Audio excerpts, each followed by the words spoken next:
treasury. When you go, if you go inside, they won't let you inside anymore because it's been deteriorating. But when you go in there, there's rooms in there. This is actually where they lived their lives. Their community was here. Well, to get down there was one heck of an experience. We'll show you that. You saw that horse to that buggy? We were holding on. We were sliding out of our seats. And the guy keeps whipping the horse to get it to go faster and faster. And it's across rocky, there's cobblestones the whole way. I thought Paul was going to fall out of the buggy. And well, it was so good to get back to the hotel. And this is the hotel from our room. And look at the mosaics on the wall of the hotel. It's a beautiful hotel.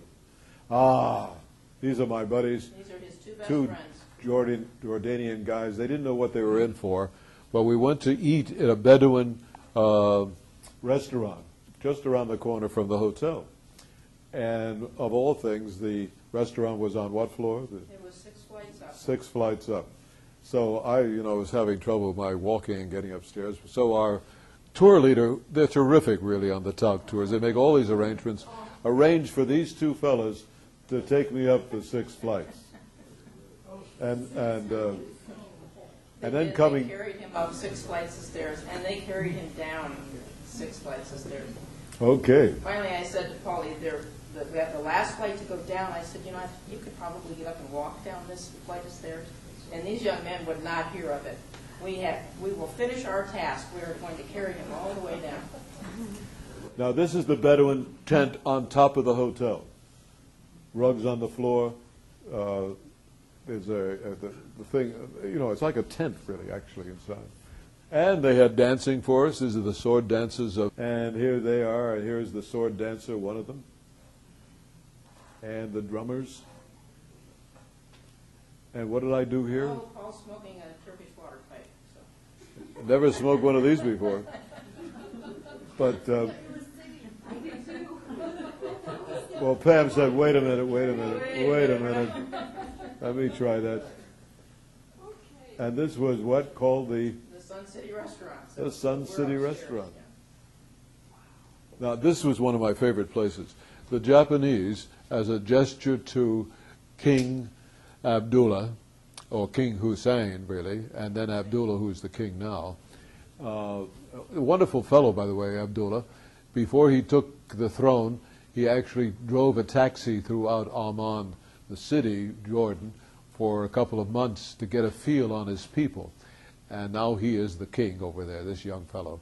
And at any rate, as a gift to Hussein and Abdullah, the Japanese built this museum and restaurant. We'll see a few shots of it. This is from the restaurant over to the museum. But this is a place right on the Dead Sea.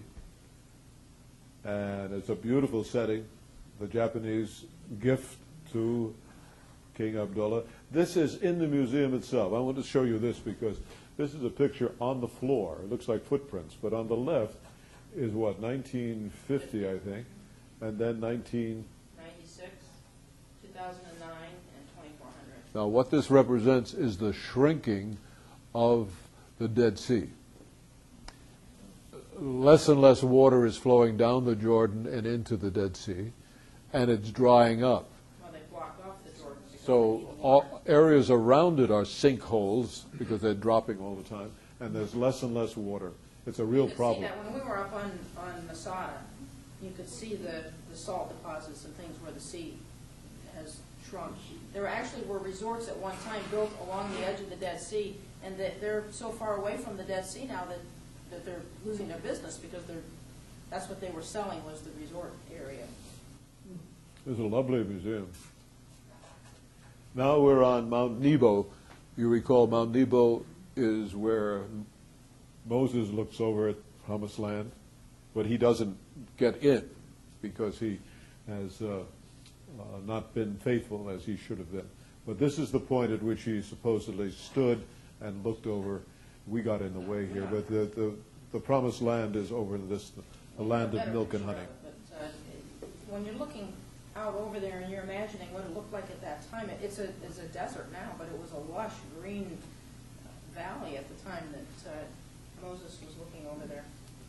They built a church on the top, a memorial church to Moses, with some beautiful mosaics. The Roman Catholic Church oversees this.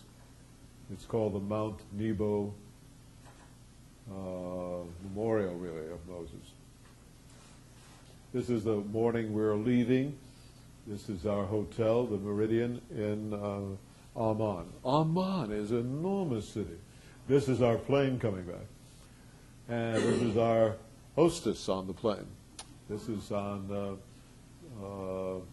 Jordanian airline. This is our meal. We didn't want to leave out the meals. And here's the tired couple. Yeah, this is the tired couple. We surrender, we said. Thank you again to Pastor Paul and Pam Thelo for sharing with us part of their trip to the Holy Land. It was so great to be able to see some of the sites that many of us have heard about and read about perhaps in the Bible and even studied in Bible studies and other times.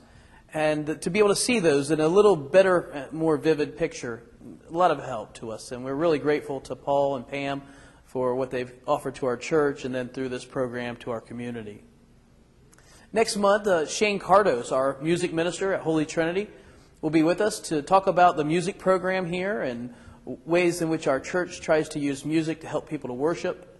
And he'll also be sharing ways in which other people might join in and be part of that music program.